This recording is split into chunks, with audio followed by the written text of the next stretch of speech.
Today's edition of Mike Mayo's Lunchbox is brought to you by Norman Love Confections, with dessert salons in Delray Beach and Boca Raton, and at normanloveconfections.com. Hold the Mayo. It's time for Mike Mayo's Lunchbox. Find out what's being served with Mike, Bifo, and Luby, the only show that covers food, sports, and the proper maintenance of your car. And now, a man who had the distinction of having an entire health clinic named in his honor, Mike Mayo. I want the flim sauce with the awesome bay, with shafafa on the side. Hey, good afternoon, everybody, and welcome to another edition of Mike Mayo's Lunchbox. We're back live after a long and very restful holiday weekend, for me anyway. I just got back from New Orleans, had a great time. But today we are getting ready for the upcoming Valentine's Day holiday, and nothing says I love you like a box of Norman Love Confections. And we are joined today, very happy to have with us the man himself, a very distinguished pastry chef who turned chocolatier. Norman Love joins us today from parts north, actually, is Chicago, where I hear it's a little bit chilly today. Norman, welcome to the Lunchbox, and how are you doing today? Well, thank you so much for having me, Mike. Yeah, it is chilly up here this morning. I think it's now a warm 12 degrees. It started, I think, at 3 earlier this morning. But yeah, it's a beautiful area. Chicago's a great city and a great food city. Always love to be here. It really is. But I guess if it's 12 degrees and starting off at 3 degrees, that would mean it's a frozen hot chocolate day, I guess, up there. or actually, no, you actually need a cup of real good Norman Love Confection hot chocolate, which I'm enjoying now here in Boca Raton. It was a little chilly here this morning as well, but that's okay.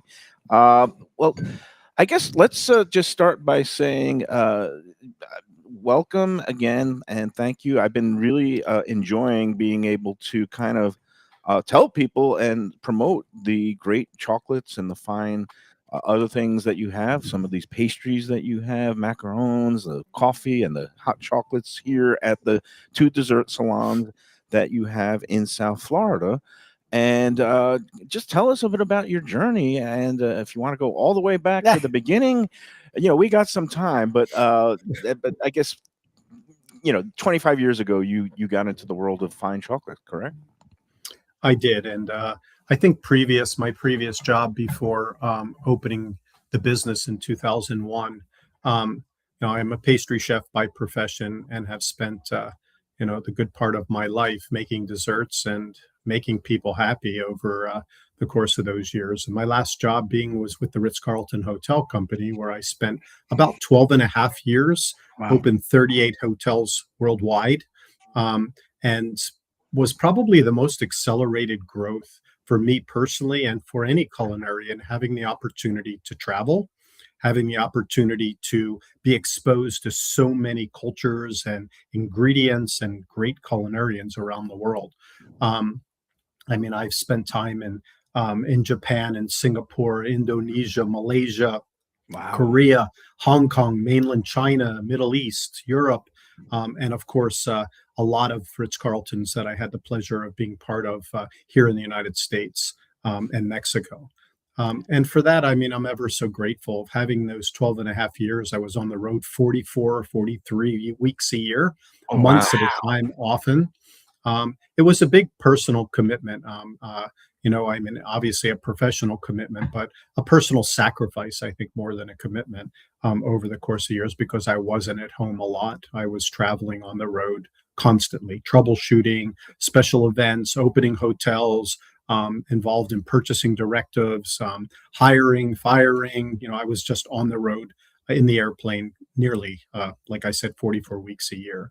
It sounds like my old sports writing days when I would be on the road like 30 weeks a year, and that was when I was young, dumb, and single. But I managed to have a good time. But it sounds, working for such a quality chain as the Ritz-Carlton, I imagine it's a lot of pressure when you're doing openings all over the world, and you're not really doing as much. Are you doing development and cooking and spending time in the kitchen, or is it more of the administrative stuff? I think, no, my hands were in the kitchen during all the openings. I think it depended on the size of the hotel. It depended upon the level of ability with the pastry chef, the house pastry chef. Were they a previous Ritz-Carlton pastry chef? Are they new to the company? So all those things created challenges. And then you're in a new culture, language barriers, and all kinds of ingredient challenges, and trying to take a culture, take indigenous ingredients, and take classic, for instance, Balinese desserts, and try to make those Ritz-Carlton experiences for the guests. So it was, an incredible culinary challenge. I certainly worked hard for many, many years, but I'm ever so grateful for the strong and deep philosophical values that company had. It was only 8 hotels when I started with Ritz-Carlton. wow. It was Really? a very small company. Wow. So for What that, year was that, was- Norman? I'm sorry. it was in 1989. Okay. That's the same Yeah. year I started at the Sun Sentinel. So now, Things have changed for everybody. yeah, Yeah. back when newspapers were still Yeah. read and published. But can we go back? I know you said that I guess you were born and raised in Pennsylvania, but you came to South Florida and actually spent some time in Hollywood, and that's where you got your kind of career start.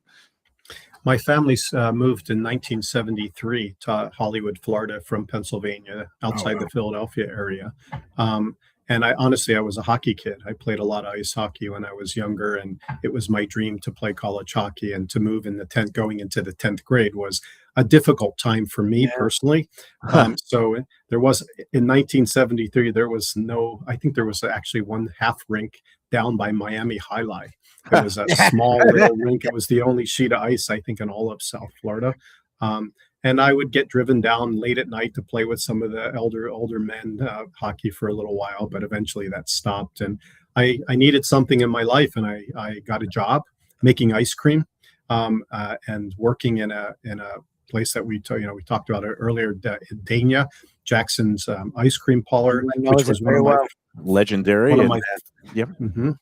one of my first jobs. And from there, I actually went and started to work for Swenson's Ice Cream, which their first one was on Sunrise Boulevard, and then they opened one off of Hollywood Boulevard. And I made ice cream going through high school. And, I just knew at an early age, whether it was my mother, grandmother, family were always big about desserts, and everyone looked forward to the dessert part of the meal. It made people happy, and it had an opportunity, as I loved art, a way to express art. And to be honest, I think that's really what drew me to the culinary arts. Because back in the 70s, I think United States were still searching for a real cuisine.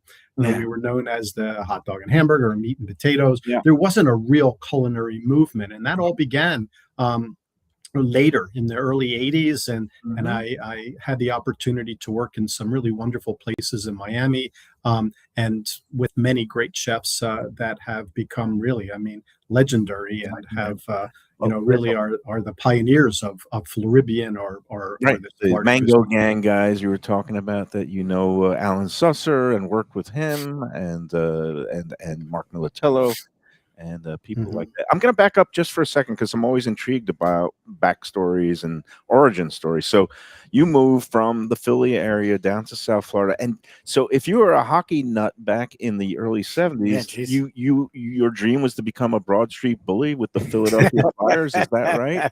Yeah, I know you put those words in my mouth. No, I don't think so.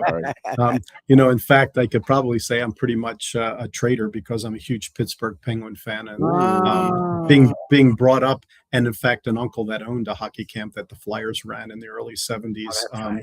Yeah, I should be a Flyers fan, but unfortunately, I think the game's changed a lot from those days, and it's a very different game, and one that's much, much more fun to watch. I grew up a Rangers fan, and my heart was broken many times by the Philadelphia Flyers, and Bernie Parent, and Dave Schultz, and Bobby Clark. But obviously, hockey culture has come to Florida. Are you a Tampa Bay Lightning fan now that you live? I'm a hockey fan. I'm a Penguins fan. I love watching the Lightning. I love watching the Panthers. It's great for the state of Florida that we have two really great hockey teams that are well supported by by the communities, and have brought a lot of fun and excitement to the state. So now, I understand you went to Hollywood Hills High, which was like right across from one of my first apartments down here on Sterling Road. And so you got a job at Jackson's. Was it Monroe Udell, a legendary figure, rest in peace, whose daughter Linda now runs the place. But what were you doing at the first job? And was it love at first, I guess, bite or lick, or just in terms of the craft of ice cream making? I was always intrigued first with the artistic expression, the excitement at Jackson's, that how people were so excited when they went there, these enormous sundaes. They had this niche and of how they served, the presentation of the product. I think it really was the foundation of me trying to understand and to follow an incredible passion and desire that I had to please guests, and also to create something that is so well enjoyed. And I really, really enjoyed my time. I mean, I was young. I had no idea of my destiny at that point, but I knew that I was extremely passionate and hardworking. So let me ask you. So you go from Jackson's, you go from Swenson's, which I knew very well. I'm actually from Sunrise, so we used to have one on Pine Island, I think, and by 44th Street there was a Swenson's. So big fan of Swenson's. So you're hitting the cockles of our hearts here in South Florida. How do you go from that, and then you get into being one of the most renowned pastry chefs worldwide, and then you find yourself working in Miami, working Ritz? Like, what is the step to get into being a pastry? Because we work with a lot of chefs. I'm loving the idea of being pastry chef. Like, we don't hear that specific very often. Like, where do you get into that? How do you go to get into that? And did you go to culinary school, or what was the training? Yeah. So, as I got out of high school, I knew at that time I wanted to be a chef, and I was really heavily leaning towards pastry. This is 1977. Wow. And there were really two major culinary schools in the country. It was the CIA and Johnson and Wales. CIA had only a few years moved up to Hyde Park, and they only offered an associate's degree in culinary arts with a 6-week program in pastry. I was put on a waiting list, and I began to work in a pastry shop. It would be the first professional pastry shop that I had worked in. And it was, I know you're going to laugh, this is Pal's Captain's Table off of Deerfield Beach, or Hillsborough Boulevard. Yeah. A Welsh pastry chef, a very busy restaurant, and the first opportunity for me to really go into work every day and begin to make pastries, learning the craft of bread and bakery and pastry. And I couldn't get enough of it. Wow. I realized quickly that pastry really was what I wanted, and the CIA at the time didn't offer that. So I decided to seek out the finest pastry chefs. Listen, Miami Beach at the time had a lot of really great European pastry chefs. I was given an opportunity to work at Turnberry Yacht and Racquet Club when they first opened. I had the pleasure of working with a really skilled Italian pastry chef, and it was my first introduction to European style pastry. In fact, that's where I met Alan Susser. He was the butcher and I was the pastry cook. Oh my God. In an and that was in the early days, and it was a really incredible professional kitchen. And for me, it was really the humble beginnings. But I was so hungry for learning. The pleasure of going to Europe for a while and working in the south of France, and beginning to learn more, because at the time, I mean, you think there was no internet, right? There was no Instagram and Facebook. The only way you could learn is and even extended education in the United States in pastry didn't exist like it does today. And no Food Network and none of these TV shows and cable and all that. Yeah. It was publications. It was either have publications or travel were the only two ways to really learn. Books.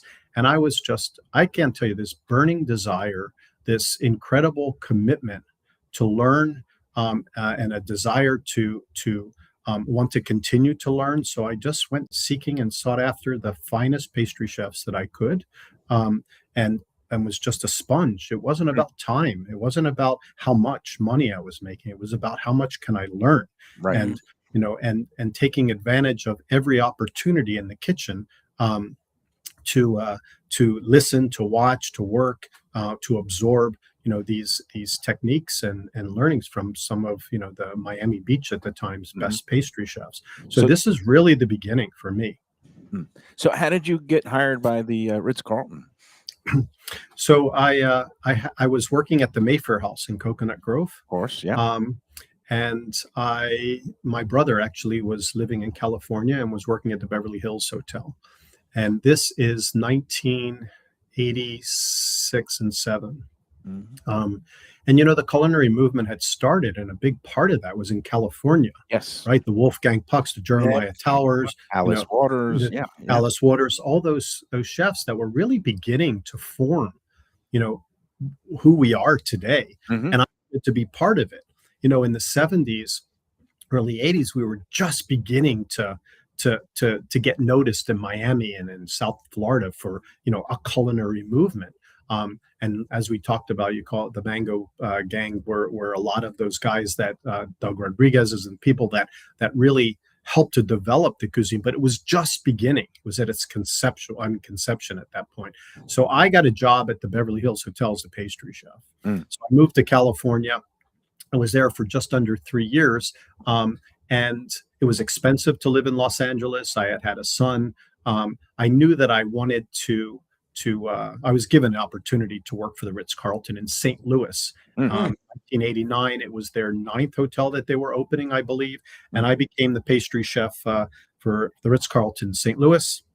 And in less than a year, they asked me would I move back to Florida, to Naples, because it was one of the flagships. At that time, it was Laguna Niguel or Ritz-Carlton Naples were the two flagships. Right. That's how I ended up back in Southwest Florida. And I love that property, by the way. That's the one right on the beach. Stunning property. And just 5 stars for, I don't know, for 30 years. It's just an incredible property. They did a big renovation not too long ago. And it's always been a really prestigious and extremely well-seasoned and incredible level of quality and service. Ritz was in a huge growth spurt at that time. Ritz was opening hotels, and they began to ask me, would you like to help be part of an opening team? So I opened a lot of hotels in the state of Florida. I opened a lot of hotels around the United States and the world, as I had said. But as I began to get more and more busy outside of the Ritz Naples, it began more difficult for me to run the Ritz-Carlton Naples. It was a busy hotel. So eventually I sat down with the corporate chef, and at the time his name was Henri Boubet, and said, I can't do both. I mean, I'm killing myself to leave, killing myself when I'm away, and then get in trouble when I come back because things aren't right or we're too busy and they needed me to be here. So we need to make a decision. Either I'm going to be part of the corporate office or I'm going to be part of the Ritz-Carlton Naples. And fortunately, I really had strong desires to become part of the corporate team, and for that it was an opportunity to travel, was an opportunity to help other pastry chefs within the company and for the company to grow, and for me personally it was, as I said, an incredibly accelerated growth. And you mentioned all the different stops all over the world. Did that really expose you to different ingredients, flavors, and that just excited you more as a chef? I mean, I can't think of another way for a young chef to be working for the probably most prestigious hotel company in the world and have the ability to travel and expose yourself to all these cooking methods, all these cultures, all these ingredients, and absorb that. I mean, I don't know a classroom that you could learn anything close to that. There's not a magazine. There's no way. For me, it was I'm incredible grateful for the opportunity to have been, to travel with the Ritz and to have learned what I learned. And one more question before we leap into the chocolate, transition. But when you traveled the world, you mentioned art and being really stirred by art. Did you go to different museums? Are you inspired by artworks for some of your pastry creations? Because just looking at the stuff, it's fine pastries and fine chocolates. And I've described it. I mean, they look like beautiful, artistic little jewels that are too precious to eat. But then, of course, we eat them and then we want more. But yeah, how did that whole develop in terms of your artistic eye? I've always been incredibly attracted to sculpture and to art, balance of color and texture. I've always loved that as a kid. In fact, if you go back to some early... we lost him. Hold on. Back. Hey, you know what? Let's take our first break. He's there, but we can definitely. He's back. Okay, so I'm here. Okay, yeah, that's okay. But I was always incredibly attracted to art and the balance of art and texture and color. And Ritz taught me a lot about so many different things, but most importantly, listen to your customers, right? And what do customers want? American customers eat with their eyes. People that love food, people that are attracted to food, love to eat with their eyes. And when I started to make desserts, I always had this very contemporary approach. I wanted to create this architectural experience, the element of surprise that existed in the dining experience, but didn't necessarily at that time exist in pastry. I think pastry came a little bit later, and then chocolates even followed that. But it was my intention as a young pastry chef to try to create this simplistic description on a menu, and out would come this element of surprise, this artistic, architectural expression that made people go, wow. Not that they were confused with flavor, because I'm a chef that always wanted to focus on individual flavors, easily recognized flavors. I was never a chef to create a whole lot of foo-foo and and weird combinations of flavor. Make vanilla, make lemon, but Right. make it the best you can with the finest ingredients that you can use. And I think some of this came with some of my opportunities over the years to compete globally, in world competitions. Okay. And judges don't necessarily judge on innovation. They judge on taste. So why confuse them? Is that cassis, or is that cherry or raspberry? Right. Make vanilla. Make it, so that it becomes recognizable, because that's what they're judging you on. And I really follow a lot of those values in KISS, right? Today. Keep it simple. Stupid. Yeah, I mean, I hear that a lot from chefs. Yeah. And as a former critic, I appreciate that, deal, because like you said, sometimes your palate gets overwhelmed and confused if they're trying to jam too many different ingredients on one plate. And what I love, I'm looking at your plate of the Valentine's Day special chocolates, and I see one named chocolate malt with a dark chocolate, and I'm going to take a bite of it right here, right now, because that brings me back to the youth and going back to the ice cream shops and having a chocolate malt. And it's all about so much with me. It's about comfort foods, right? It's about foods that bring you back to your childhood. I can remember when I first made peanut butter and jelly, and friends around the world. I mean, let's back up. Wait. When I started putting color on chocolates, my friends around the world said, "You can't put green and yellow and red on chocolates." I said, "Why not? If chocolates all look the same when you open a box of chocolates, why can't we introduce this element of surprise, this artistic expression, so that people get excited when they look at it, especially Americans?" And that was a lot of the birth and a lot of the thought process in starting NLC. But comfort foods, things that bring you back to your childhood, to grandma's kitchen, was peanut butter and jelly and Wonder Bread. And friends said, "You can't put PB&J in a chocolate." Well, why not? It's fresh peanut butter. It's homemade red fruit jam. Why can't you make it highest quality, but identifiable, easily recognized by American consumers? That was a lot of the philosophy behind what I do, and even today.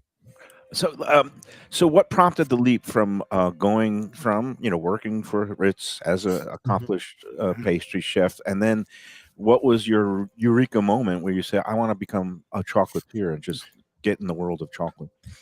So I've always been very entrepreneurial. I mean, I've always had this desire to own a business. I think that I probably, as you have a family and then financial responsibilities become bigger, it's always a lot more difficult, a lot more risky to take that step. I got involved. I had the pleasure of being the captain of the 1999 Coupe du Monde team, à la Patisserie in Lyon, France. Oh wow! And when I came back we won the bronze medal, which was great accomplishment for the team. It was 18 months of really hard work and 2 other chefs in a makeshift kitchen over 9 hours. It precedes the Bocuse d'Or. And the biggest stage for pastry chefs still exists today biannually. It's an incredible opportunity, and certainly one of the most wonderful moments in my career, to lead the team to a bronze medal and be on the podium against 22 other countries. Wow! And when I came back, I had a friend who owned a magazine at this time in New York City, and we kind of shared the similar values. We said, there's the Wimbledon, there's a French Open, there's a U.S. Open. Why can't there be another pastry competition in the world? Because Coupe du Monde was the only one. Right. Together, we started a pastry competition began in Beaver Creek, Colorado, in the year 2000. And by 2002, TV Food Network was televising the Right. competition, Oh, nice. eventually outgrew Beaver Creek, and we moved to Las Vegas. And the show developed, the competition developed into a show called The Challenge. And The Challenge was where makeshift kitchens, pastry chefs had to produce artistry and carry them to a judging table, Okay. which it actually became the #1 show on TV Food Network and knocked them Yeah. all off Nice. after 12 years. But this was my brainchild, was to create these culinary competitions. And we, in addition, we created an educational symposium called it was comprised of 10 different pastry chefs from around the world, and each of their expertise, and we would have up to 1,500 students that would come, and over the course of a week they would be able to become educated and exposed to, the world's biggest Michael Jordans in the chocolate area, and the ice area, and the ice cream and pastry and so forth. And that was called the World Pastry Forum. And that began to take some traction, and it was the reason why I left the Ritz-Carlton. I was trying to balance my life. Right. I had been nearly 13 years traveling crazy Right. amounts of weeks, and I needed to try to balance my life. So this gave me the opportunity to give back to the industry, assist in helping to educate the youth of the industry, and creating a global competition that was now being recognized as the best. We were giving away $125,000 worth of prize money, and at the time the Coupe du Monde was giving away 9,000 euros, which is $9,000. So we felt money talks, and it'll bring out all the biggest and best chefs of the world. All the excuses went away, and everybody came to Las Vegas to compete. And it began to really take some traction, and it gave me the opportunity to leave the Ritz. I was nervous, corporate job, income, and I was sitting in a friend's medical building, 600 square foot office that he gave me that's adjacent to his medical building. And I was nervous, obviously. How am I going to support my family? Is this the right move? Did I make the right move? And I began to make chocolates in my office. I bought a stainless steel table, a refrigerator. Friends, because I was involved in a lot of corporate purchasing directives, sent me chocolate to try and use. I had molds, and I began to make these colorful chocolates in my office. And this was where? In Fort Myers. Okay. And I didn't know how to ship them. I knew all the chefs. I knew so many chefs from all the networking I did with Ritz. I knew a lot of people within the industry. They knew I stood for quality. How do I get the chocolates there? I would drive from Tampa to Marco Island peddling my chocolates to friends in hotels. And especially without melting in Florida summer. Yeah. So you have to that was the beginning. Yeah. Oh, we're lost. Hold on. You're here. Okay. You're here. Sorry for the technical glitches. That's okay. No worries. Yeah. So you start peddling your wares, literally going around the state, huh? And then I get a call from the vice president of marketing from Godiva, and they asked me, "Would you like to make chocolates for us?" And I said, "No, I'm not in the chocolate business. I am supplementing my income. I'm in the production business. I'm creating these TV shows for TV Food Network through High Noon Productions. We were doing these shows." And they kept pushing and pushing, and eventually I did a test for a product test for 10 Neiman Marcus's in 10 of their top stores, and I created a line of chocolates called G, and this is in 2001, I believe. Okay. 25 years ago. Yeah. Yep, and it turned out to be, I think, 100% sell-through, and maybe the biggest success and new release of in the history of the company. So you told Godiva thanks, but no thanks. Or this was part of Godiva, or so Godiva, I said no, but they were so persistent that I eventually agreed to do the test pilot, and we did the test pilot. In the 600 square feet, I did 350,000 pieces of chocolate. I grabbed a couple friends or the young staff from the Ritz Naples to come help me.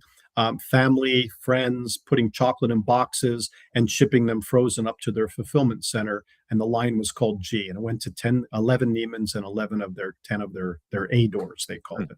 And it was a huge success. They came back and said, "Would you make 1.3 million pieces?" I said, "No, I'm not in the chocolate business. I'm doing I was trying to balance life. And one thing led to the next, and I signed an agreement with them, and I built a factory, and that's how the chocolate business began. Wow. All right. Today, We'll get into the growth of Norman Love Yeah. Confections and where we are today, but we've got to first take care of some business and take our first break. And before we do, just a quick word about the Visit Lauderdale Food and Wine Festival. It is underway. Last night was the kickoff. Our friend Reno Sorbonne at Heritage in Fort Lauderdale, the annual kickoff dinner sold out as usual, benefiting the Joe DiMaggio Children's Hospital in Hollywood. And again, it kicked off a whole series of events. Most of them are sold out now, but you could still get some tickets remain for the Asian theme walk and roll on Thursday night and the Sunday brunch on Sunday. Go online now to vlfoodwine.com and you could use the promo code Lunchbox for an extra 15% off the already low ticket prices. Again, tickets are going fast. Sunday brunch, less than 100 tickets left, so we do expect that to sell out by the end of the week. Going to be gorgeous weather, I think, at the end of the week. VL Food Wine, visit lauderdalefoodwine.com. And it's going to be a great time all week. I think even a lot of the seminars and classes for those who are aspiring Norman Loves out there. If you are into trying, they got there's a bao bun class, there's a pizza making class. I think a lot of those are sold out as well. But go online right now to blfoodwine.com and check out what's left and use that Lunchbox promo code for extra savings. All right, let's take our first break. We'll be back in about 3 minutes, Norman, and we'll talk more about the journey of Norman Love and how now he is conquering the chocolate world one little beautiful confection at a time. Hey Lunchbox fans, is it time to sell your business? You've poured your heart and soul into your restaurant or business, and you want to see continue the legacy you have built. Transworld can help. Call me, Andy Cagnetta, at Transworld Business Advisors right now and see if it's time for you to retire and relax. Iconic brands like the Mai Kai, Mulligan's, Carlos and Pepe's, Mangoes, and many more turn to Transworld to help sell. Contact Transworld on Facebook or call 954-772-1122 or visit tworld.com. Again, that's 954-772-1122 or tworld.com. When I'm looking for some wicked good food for a wicked good lunch, there's only one place to go. That's Wicked Cheesesteaks in Fort Lauderdale. It's at 4824 North Federal Highway, just south of Commercial Boulevard and across from Holy Cross Hospital. My friend Brian there, he will hook you up with some really tasty treats. They've got cheesesteaks, just like the best you can find in Philly, along with lobster rolls, because that's where he's from, Maine originally. And they have wings and pizza and everything you want to have a really good time. Wicked Cheesesteaks. They're open every day but Tuesday. Check them out online, wickedcheesesteaks.com. Tell them the Lunchbox sent you. Guess who's back and better than ever? Juan's. For the best in classic old school Chinese cuisine, a family-run South Florida favorite since 1966. It's at 664 North Federal Highway in Fort Lauderdale, open every day but Tuesday for lunch and dinner. Chef Alex is carrying on the family tradition that started 4 generations ago. It used to be known as Christina Juan's Mandarin House, and you're going to love it as Juan's. They've got all your favorites: wonton soup, spare ribs, egg rolls, dumplings, Peking duck, and more. Combo lunch specials daily and takeout and delivery. For more information, go to their Instagram page at juans.fl. If you're looking for a great place for steaks, seafood, and more, go to Tropical Acres Steakhouse and Butcher Shop. It's at 2500 Griffin Road in Dania, just west of I-95 and the airport. They've been there a long time, since 1949. That means they're doing something right. You'll get old school hospitality from the Studiali family, along with great value, tremendous service. Of course, you could also go into the bar for happy hour every day, 4 to 6, and they have great value all night long. Also, a butcher shop that's open every day from 10 a.m. to 6 p.m. except Sunday. The dining room is open every day at 4:30 except Sunday. Go to Tropical Acres. Tell them the Lunchbox sent you. When people come to me and say, Mike, where should I go out to eat? I got guests coming from out of town. Where should we go? Cafe Seville. That's the answer.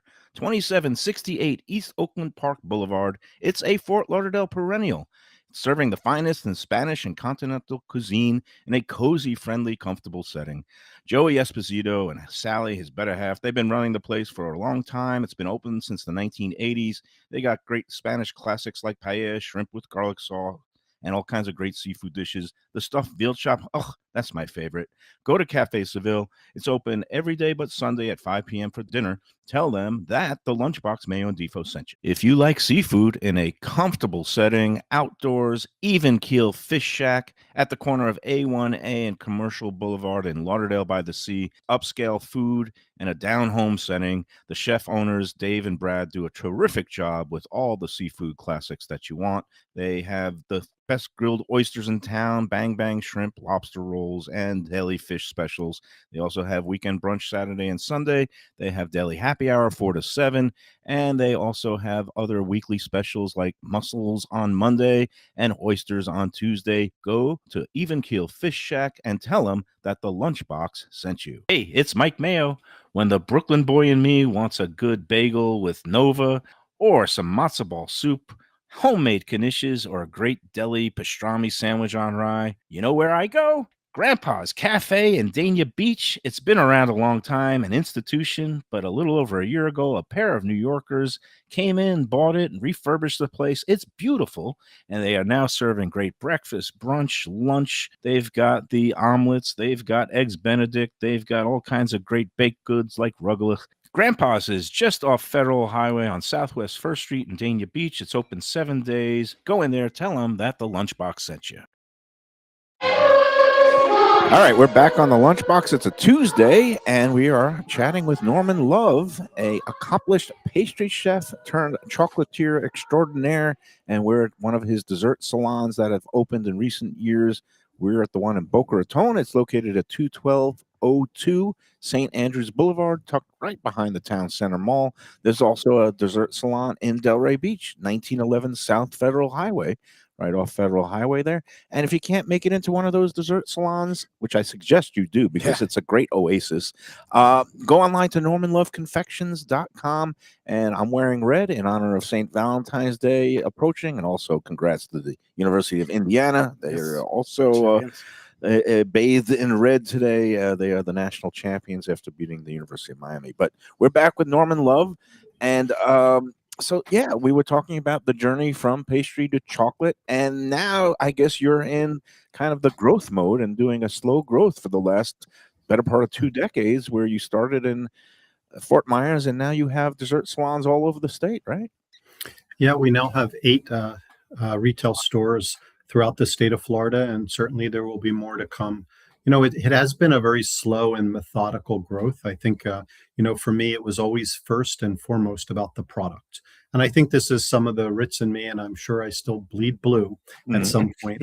Again, those philosophical values of ensuring that you focus on service and product. And initially when I started the business, I think I started a chocolate business because I was scared to open a pastry shop, honestly, and I was hiding behind my desires, and opened a chocolate shop, which inevitably and very fortunately, we really committed to the quality. We committed to this tireless effort to try to create the best. And we were in a town of Fort Myers that I'm not sure was ready for an ultra premium chocolate shop at that time. I'm not sure in the United States at that time. And we go back to 2001. Americans were learning about ultra premium chocolate. True artisanal chocolate like you find in Europe, that are made of fresh ingredients without preservatives, that have a short shelf life and meant to be consumed in a short amount of time. So we spent a lot of time getting involved and continually get involved in our community and giving back and helping to not only educate American consumers in our community, but help them understand our story and understand the passion and the amount of commitment that goes into making handmade confections. And we started with, a few people and a small little building and an office. And today we have north of 170 employees, 2 working factories, and a 30,000 square foot warehouse and packaging facility. We have a very active e-commerce platform, which you can imagine just coming out of Christmas. Right. I think, in fact, broke records for the month of December this year. Well, that's good to hear. Yeah, it was a wonderful season for us. Can I ask, how many pieces of chocolate do you produce annually? Do you have the figure off? Yeah. North of 7 million. Oh, that's a lot of That's a Yeah, lot of 7 million beautiful pieces of little. chocolate. hmm And, And I'm sorry. go ahead. I'm sorry. No, go ahead, please. No, I'm intrigued by, all the different flavors you talk about, how you source, and, you exposed yourself to, flavors and cuisines all over the world, cultures. And now you're kind of using all that acquired knowledge to, come up with all your flavors. And I'm looking at, I guess you have 10 different flavors for the Valentine's Day package. And I just had during the break, I got to give special praise, Red Hot Love, dark chocolate with hot cinnamon. And that really set my heart aflame. That was really nice, really, really good stuff. So, I'm where do you glad come you up? liked it. And how do you source and do the R and So, D? so I'm still heavily involved in the R&D and have been, but I've always surrounded myself with really accomplished professionals, not just in the kitchens, but throughout the entire organization. And you empower those individuals to be and to do what you've hired them to do, to be the best that they can be. Everyone understands the parameters behind and the goals that the company has in trying to create excellence each and every day. And why not let the people that do it best, shine? Although I'm still involved and I still taste chocolate and I'm still bringing ideas to the company, flavors start with simplicity, as I explained, comfort foods, things that people relate to. And I can remember so many different stories. Cinnabon. Remember, I told you I traveled so often. You're in airports, you walk through the airport, that I can't eat that. I mean, that just is not healthy. Right. But you smell the cinnamon bun, right? And it's like it just draws you to the counter, and it affects them. Everyone knows what that is. So how do I transform that entire experience in the airport into a confection? And a lot of these, being a pastry chef, understanding flavors like cheesecake and creme brulee and, peanut butter and jelly from being a kid and tiramisu and things that are relative in the dining experience. How do I take those concepts? How do I take those flavor profiles that everyone knows and put them into a confection? So for me, it wasn't about reinventing the wheel. It was about taking flavors that were identifiable, whether it was pastry, ice cream flavors, coffee drinks, whatever, and putting them into a confection to try to resemble and create that experience that everyone knows. So in creating the 10 flavors that were featured here for Valentine's, and by the way, we feature 10 flavors for Christmas, for Valentine's, Easter, and Mother's Day, which are our 4 major holidays of the year. Valentine's is a very interesting holiday. And I'll tell you a very quick story. I was producing, it was the second year, I believe, producing for Godiva. Now I'm making like 1.5 million pieces. I'm a young company. I mean, I bit off more than I could chew, and we were working hard and making a lot of chocolates for them. And I got a call from the president of North America and said, I'm going to be in Fort Myers. I have relatives there. Would you mind if I came to visit? It was Christmas week. And I knew from previous year, I had to put a policeman into the retail store because we had more than 100 people waiting in line for hours to get through the lines. And and I thought, I didn't know there were this many people in Fort Myers that really enjoyed ultra premium chocolate.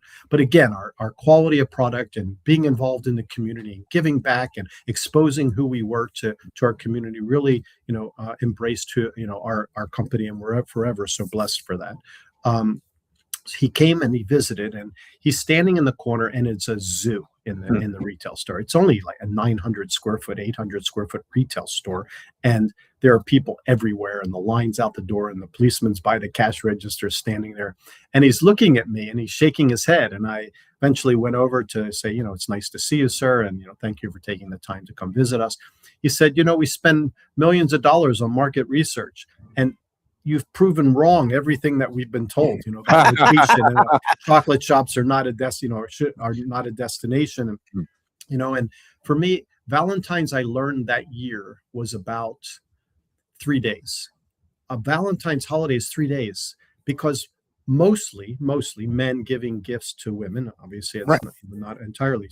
And we're all procrastinators. We wait till the last minute. It's either the night of or the night before, but it's very difficult to help, our customers order before, weeks before, think about it a week before versus waiting till last minute. But at the end of the day, those 3 days leading up to Valentine's are our busiest 3 days retail. I mean, it's insane. Right. Our stores are obviously very busy. Our e-commerce platform, depending on what day of the week it is, so our customers need to think about, because we don't deliver over the weekend. FedEx doesn't deliver over the weekend. So thinking ahead is very important, but it's an interesting holiday because we do an incredible amount of business in a very, very short period. It's like when you're at a restaurant that's a pre-theater restaurant, everybody comes in the same half hour, and they all want to be out the door by the time the curtain rises, and it's the same thing. But this is why we're here, Norman, on the Lunchbox, and I've got the Let's Eat South Florida Facebook group that has almost 230,000,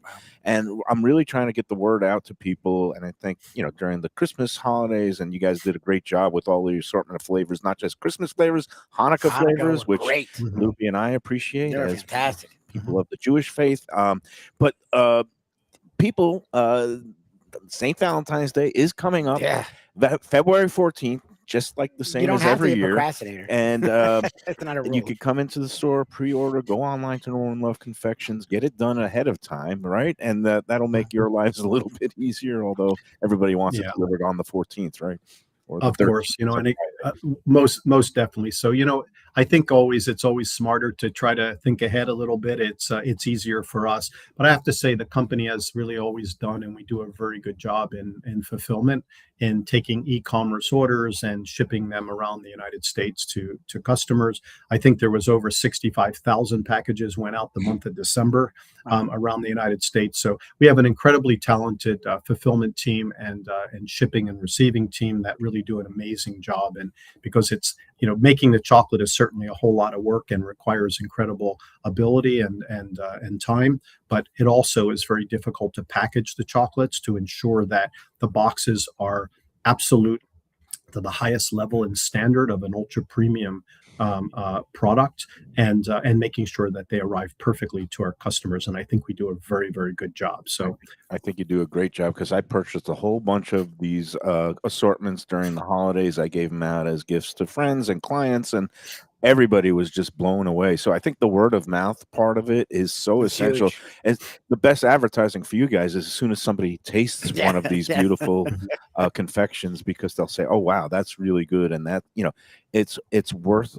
You can taste the quality, the ingredients, the care, the artisanal. Well, what's interesting, something I always talk about whenever we've come to one of your salons, or we've just been dining on your chocolates, I'm so impressed by the fact that, first of all, the colors are amazing and it looks like art, but you not only have the guides, but the name that's on the guide is exactly how it tastes. Like if it says it's mango, it's not like, oh yeah, that's the chocolate. No, it tastes like mango, but better. Like every flavor. And when you were talking about earlier, it was like, okay, so it's very important that not only it's simple, because I've also noticed that where you don't have like 12 different things on a flavor. It's a couple of things coming together to make a beautiful symphony in your mouth, but they taste exactly like what they say they're supposed to. And whenever you try a chocolate, it's like, oh, okay, caramel. And you're like, what caramel is that? Like your chocolates are so spot on. And when you were talking about it before, how it's intentional that you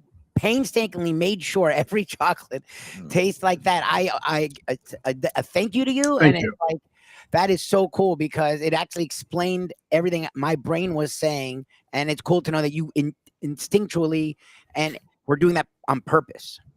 Well, and thank you so much for saying those kind words. I think when you go to a restaurant and you read this incredible menu of all these different flavors and complexities within the dish, and then it comes out and it falls short of that, it's somewhat disappointing. And it happens many times when you go out to dinner or lunch.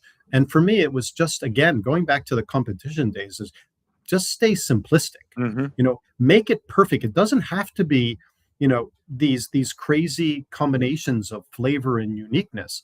Because listen, vanilla is maybe Mother Nature's most perfect flavor to me. Why can't it be the most beautiful Tahitian vanilla beans and make a perfect ganache that's full of bursting vanilla and deliver it like that? This soft, delicious texture of vanilla. Maybe there's a hint of aged dark Jamaican rum, maybe, or not. It's just simplistic. And fresh lemon, or as you said, mango. Mango is so well enjoyed, and being from Southwest Florida, and being a chocolatier that's creating tropical influenced flavor, and mangoes are so much part of our culture, in Southwest Florida and South Florida. Why can't we make just this perfect mango taste, and that succulent, that when you bite into the perfect ripe mango, and how delicious that is? Well, put that into the chocolate. Don't make it, well, is it mango? Is that melon? What is that taste?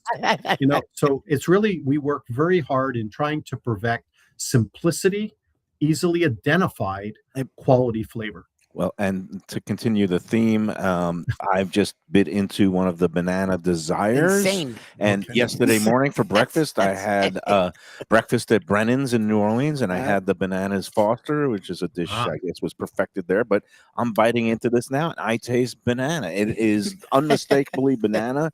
It's beautiful, has a little hint of cinnamon, white chocolate base. I mean, this is. It's lovely, and it's a perfect gift for, if you're a male out there and you want to hit the sweet spot for your flowers wilt and chocolates get eaten, but the memories that these bring, you taste it forever. And you can come back and you try the other flavors here. So it's a wonderful thing. And it's also fun. E-commerce is, and we have a great website. It's very user friendly, and again, we execute well in getting the chocolates there to you. But it's also fun to go to one of our chocolate salons. And again, we have 8, the one Del Rey and off of Federal Highway in Linton, and the one in Boca that you guys are sitting at. It's an experience when you go into an ultra premium salon.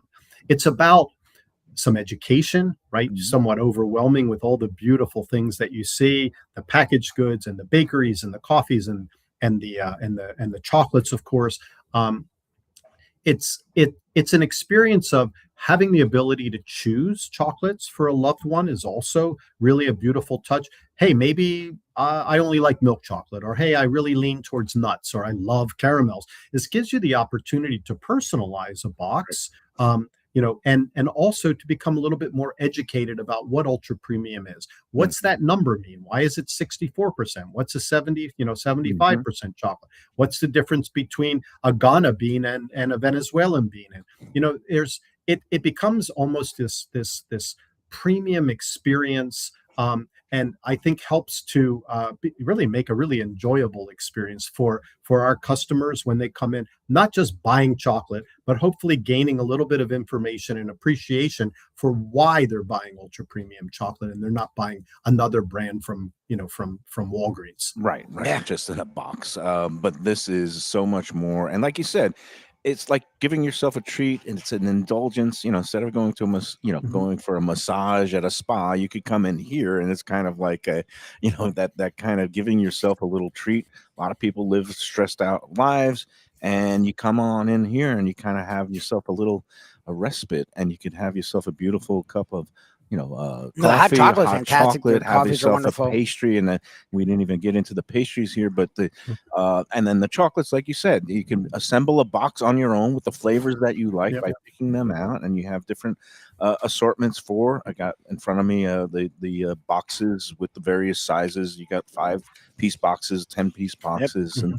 I guess it's 36 also, but various sizes, all different price points. For there's something for everyone. Or you can buy a couple pieces of chocolate, and not in a gift box if that's what you desire. And you touched on the pastries, Mike. And everyone that knows Norman Love Confections really always pushes the chocolate as the forefront, and we're an ultra premium chocolate maker. We have won incredible amounts of accolades over the years. And it's a true testament to the team that come to work every day to do something right. But we also do incredible desserts. I mean, these are true European, lots of French influence in how they're built, but these are delicate. They're not overly sweet. They're full of texture and flavor. What you're holding up there is our tiramisu, which has been around for a while, but it's a twist to tiramisu. Why tiramisu? Because it's one of the most popular desserts in the dining experience across the United States, and it's something that we want to do. And the key lime, which how do you not produce a key lime? Right, being in South Florida, and growing up in the pastry world, obviously that's also one that's so well received. But the cakes and desserts, if you do come into the stores, we don't ship those because of the obvious, they would get destroyed Right. in the shipping.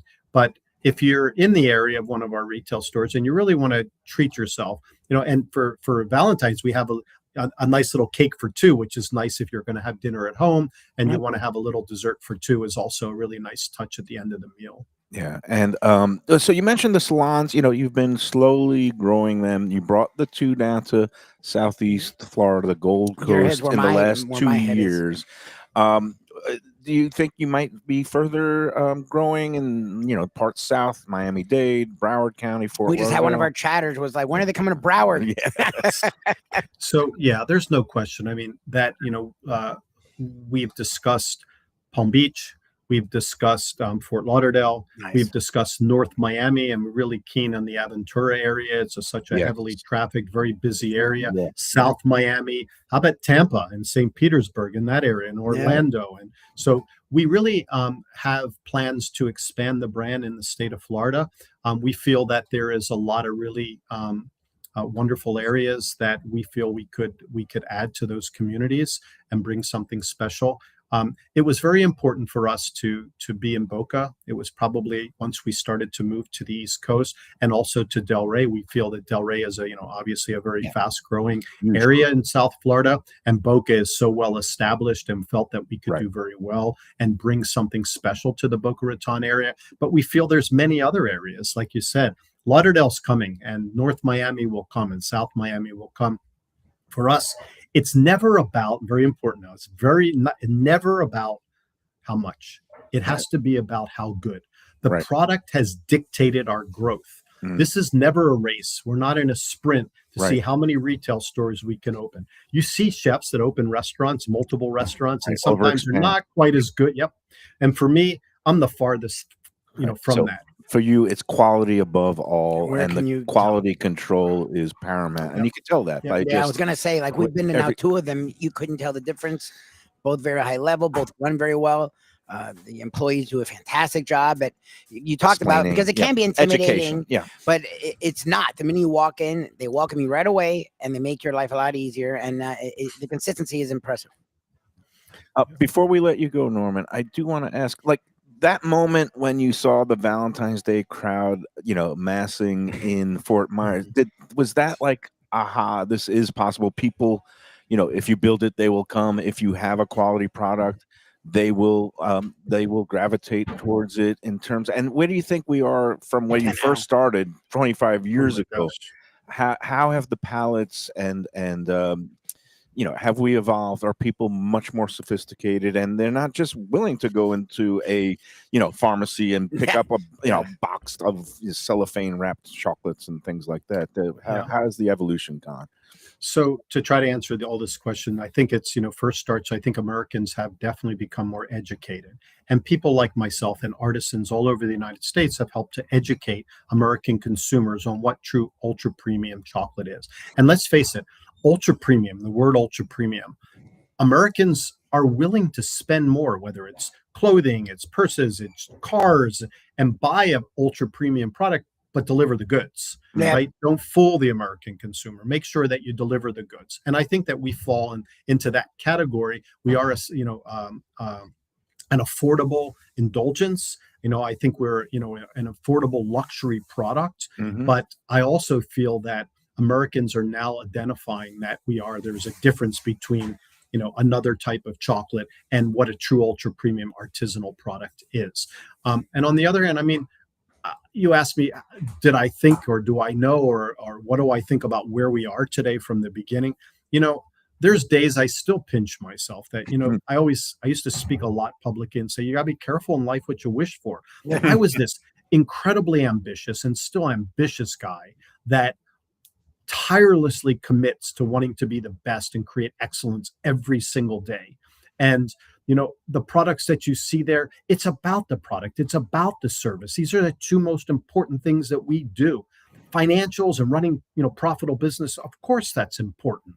But what's most important is starts with the product and that warm welcome when you arrive in our stores. Clean, yes, it can be overwhelming, but you have this genuine care of customer service, wanting to take care of you. And and help you enjoy the experience, you leave with this sense of happiness and accomplishment and enjoyable, experience that you want to come back. And for me, it's how we methodically and carefully and slowly built a business.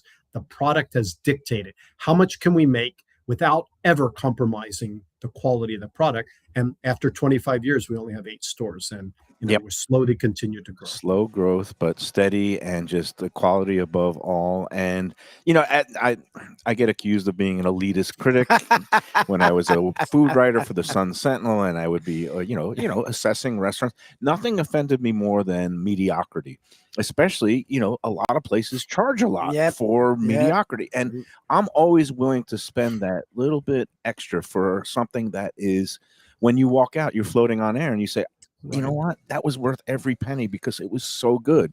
And that is the feeling I get the first time I ate your chocolates. And I just wish you continued success, and I hope we get more steady growth and more places around in our neck of the woods. So, well, I can't thank you enough, gentlemen, for the privilege of being part of your podcast today. I am very, very privileged and grateful for being now in South Florida. This is my humble beginnings, right? It's where I grew up. It was important for me to eventually put a Norman Love Confections. I'm blessed to have 2 now. We look forward to continuing to grow and hopefully becoming a big part of the South Florida community and recognized with people like yourself and their efforts. We're very grateful. Thank you. And we'd like to thank you for being part of the Lunchbox lineup for the last, few months. I've been really happy to turn people onto it. And everybody that I mentioned your name, people that knew you from back in the Ritz-Carlton days, just speak completely highly of you. And then people who are trying the chocolates just love it. I also want to thank you for ruining me on every other chocolate out there. You've done to me. I mean, once you have these, nothing compares. You can't. It just doesn't compare. Well, there's a lot of good chocolate makers today in the United States and in the world, and many of them I'm privileged to call them my friends. And I think it's an exciting industry. We're educating Americans on a better product, a higher quality product, and that's exciting industry to be part of. And I'm glad that I was one of the first. And I'm going to let you go, and I appreciate all your time today. But I guess just one kind of serious question is, in terms of the sourcing and getting chocolates from all over the world, how do you manage costs? Especially, like, I know that some of the chocolate producers have had problems with their yields and cocoa beans, and then also the whole structure of the economics with tariffs and uncertainty. How are you managing all that? So, well, the good news first is that the market, the commodity has softened, right? So it was the last 2 years have been difficult. The cacao market had been running around 3,000. Give or so some dollars either way per metric ton, and it was pushing over 11,000 per metric ton. So how does a company, now we don't buy beans to make chocolate, we buy finished ultra premium chocolate, and this was just a choice of mine, but still obviously it's affecting all the manufacturers of the world beside the tariff issue. And today, at least the metric ton has come down to about 6,000 or just under, slightly over, as it fluctuates. But so the market has softened and the prices have come down a little. The tariffs were actually lifted about 2 months ago. I think in the beginning of September, there was a law passed that it's not going to affect chocolate and the cacao. So that has helped, I think, a lot. But that's still, manufacturers today and distributors, they have bought chocolate at shelf life of the raw ingredient of 12 months. And a lot of those prices are still high and will remain a lot higher than they once were. So, as a manufacturer, it's always difficult as a producer, an ultra premium producer. It's not possible to pass that on entirely to your customers. It's just not. I mean, how much realistically will somebody pay for an ultra premium piece of chocolate? So we still push to produce a great product. We will never compromise the product. And we always follow with a strong level of customer service. And as I believe, if you produce a great product each and every day, better than most, you eliminate a lot of the competition. And for me, we stay focused on producing something right, and we stay focused on being better each and every day, and with the hopes that our company will continue to grow in the path that it is. Well, that is great. All right. We look forward to meeting you in person one day, hopefully someday soon, Norman. Meanwhile, stay warm where you are, and then you'll eventually get back to the sunny climes of Florida and Fort Myers area. And remember, chocolates, again, available in all kinds of sizes, different kind of packaging for either the signature items which are available year round, and then the specialty. We've got Valentine's Day coming up February 14th. Go online to normanloveconfections.com, or better yet, make your way into one of the 2 dessert salons that are now gracing South Florida, right here in Boca Raton, 21202 St. Andrews Boulevard, again just south behind the Town Center Mall, or in Delray Beach on Federal Highway 1911 South Federal, just south of Linton Boulevard. Norman, again, thank you for your time today. Thank you, We're going to take our second break, and then we'll come back and we'll wrap up this edition of the Lunchbox after these words.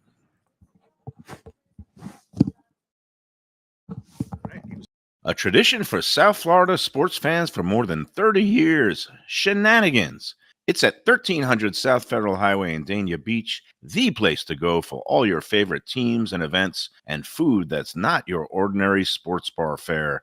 Award-winning wings, burgers, fresh fish, and more, TV screens galore, and all-day happy hour specials. The kitchen and bar are open into the wee hours, perfect for late-night bites, and very close to the airport. For playoff action, football season, and a good time anytime, Shenanigans. Looking for inspired comfort food in a cozy setting? Blue Collar in Miami is the place to go. Located at 6789 Biscayne Boulevard, it moved to bigger digs a year ago, now has full liquor, and still features all your old favorites from chef owner Danny Surfer. Fantastic burgers, the braise of the day, and the city's best key lime pie. And drink specials every day. Open daily with weekend brunch. For reservations and information, go to bluecollarmiami.com.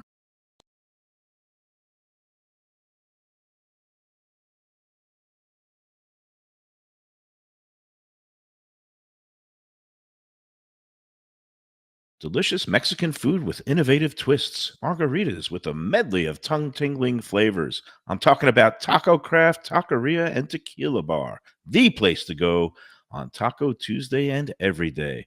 It's located in Lauderdale by the Sea at Plantation Walk and Coral Springs. Taco Craft has specials every day, including bottomless drinks for Sunday brunch, and Taco Tuesdays, including their new birria tacos with bone marrow broth. Oh, it's so good. They've even made a taco lover out of me, and they've got so much more, including fajitas, that open-faced smashed cheeseburger tortilla that's new, and a guacamole sample that's an explosion of flavors. The kitchen is open late. There's delivery and takeout. For more information, go to tacocraft.com. Tell them Mike Mayo, the Lunchbox, sent you. Hey, it's Mayo for Gilbert's 17th Street Grill. You know me, I love family-run places with quality food at fair prices served with passion and pride. And that's why I love Gilbert's. For more than a decade, Lenore, Beth, and Richie Gilbert have been serving up the best burgers, wings, ribs, salads, and desserts. It's a fast casual spot. Everything prepared fresh to order from an immaculate open kitchen. They're at 1821 Cordova Road in Fort Lauderdale in the Cordova Shops just south of 17th Street. Open every day but Sunday. One of my favorite burgers in South Florida. Big, round, juicy pucks of 100% Angus beef, char grilled to perfection. And don't miss the sweet potato fries on the side. They're legendary. Go to Gilbert's, feast, and be happy. Tell them the Lunchbox sent you. Hey, for great pizzas, pastas, and Italian comfort classics, you gotta check out Camille's Pizzeria and Ristorante. It's located at 4165 North Dixie Highway in Oakland Park. They're open every day but Tuesday, featuring lunch, dinner, and they've just launched a great new happy hour on weekdays, 5 to 7 p.m., featuring all kinds of drink specials, $10 light bites, and a great 3 for $20 appetizer special. It's a true mom and pop shop run by a great couple, John and Maya. He grew up in Queens, and his pizzas and signature chicken parmesan are fantastic. Takeout and delivery available. Go to Camille'sFTLauderdale.com for reservations and information. The finest quality, warm hospitality, and world-class creativity. Those are the ingredients that make Daniel's, a Florida steakhouse, a special place. Come experience the restaurant that's Michelin Guide recommended and totally Mike Mayo's Lunchbox approved, with an impressive collection of steaks, seafood, and more, like their foie gras creme brulee. Daniel's is located at 620 South Federal Highway in Fort Lauderdale, just south of the New River Tunnel, open Tuesday through Sunday for dinner. For reservations and information, go to danielssteak.com. Fresh local fish, a sophisticated setting. I'm talking about Corvina Seafood Grill. It's at 110 Plaza Real South in Boca Raton, just south of Palmetto Park Road. It's the place to go for the freshest and local seafood and fish, some of it with a Peruvian twist like their great ceviches. It's open 7 days for dinner. They also have happy hours 7 days a week. You don't want to miss it. It's a great place. CorvinaBocaRaton.com for more information and reservations. Tell them the Lunchbox sent you. Same great Thai food, beautiful new location. I'm talking about Eat Thai, now in Boca Raton at 6299 North Federal Highway. Thai cuisine is having a moment, and Chef Sopanut makes some of the best in South Florida. A hip and modern spot with authentic Thai street food and some innovative twists. The spicy oxtail soup, Thai bouillabaisse, shrimp ceviche, and classic noodle dishes will wow you. And they now offer full liquor and craft cocktails too. Open every day but Tuesday for lunch and dinner. Go to eatthaiflorida.com for more information.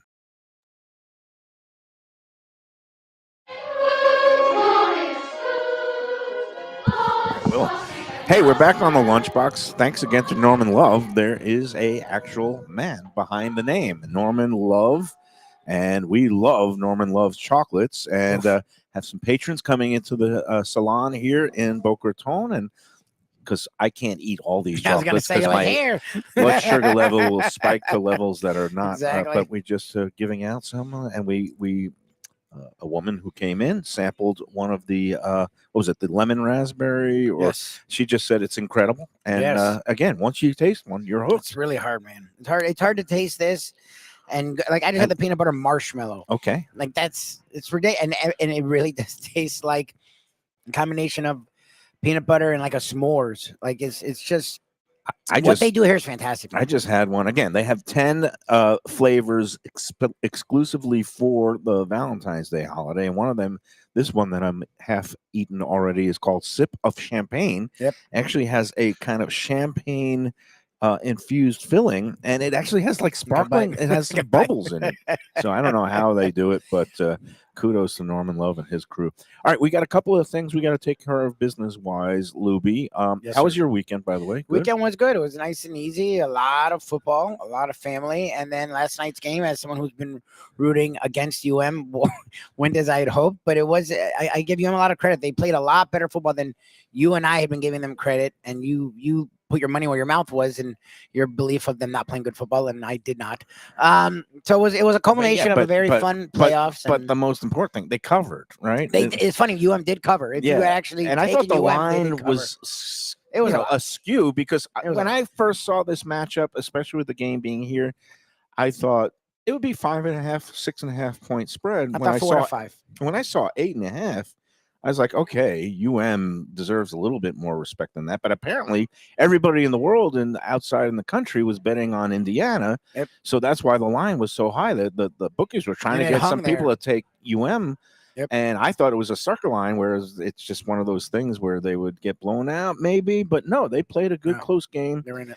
And man, it was all these high school stars from down here for both teams shined. Yep. I mean, 3 touchdowns scored by UM, all by American Heritage alums. Tony had 1 and Fletcher had 2. Yep. And then you have obviously Mendoza. That touchdown was great.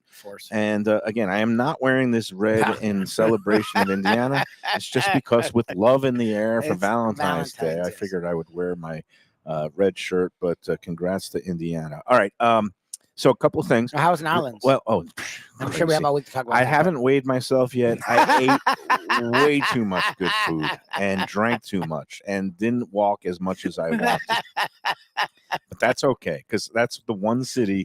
Like, if you go to New Orleans for a long weekend and don't put on 5 pounds, you're just not doing life right. And we did life right. Val and I, we had a great time, and her niece is there for a couple more weeks. Nice. She's going to be moving to a new job in Seattle, so we figured it's the last time to get a chance to hang out with her. We had a great time. Other great times await this month, not just the Visit Lauderdale Food and Wine Festival this week, but toward the end of the month. Our friend Evan Darnell has the Red Meat Lovers Club. Their annual ribcagebattle.com is the address where they put together both a night of boxing and food competition. And this year's food item in competition is cheesesteaks, which are all the rage all over. And we've assembled a great lineup of different cheesesteak purveyors, along with different, not just cheesesteak types. There'll be some chicken cheesesteaks and some other sandwiches, but all in that family of melty goodness with meats and cheeses and bread. Who doesn't want that? Go online now to ribcagebattle.com for tickets, and you could use the promo code Mayo for an extra $20 off. It's going to be taking place on Thursday, January 29th. At 7 p.m. at the Delray Boxing Club. It's up in Delray Beach there. And it's going to be a fun time. So, again, go online to ribcagebattle.com or rmlclub.com for the Red Meat Lovers Club website. And there you can see other events coming up, including one I'm going to be helping out on March 2nd, which is going to be a big birthday bash for Evan. Oh, nice. He's turning the big 5-0. Oh, mazel tov. I'm not mentioning my birthday, but we're going to get some good lineup. But that's later on. Let's one thing at a time, and that's going to be the cheesesteaks and boxing, ribcagebattle.com. Get your tickets today. And I also should mention our friend Nicole. Junior Achievement has an annual event on the night of the 31st.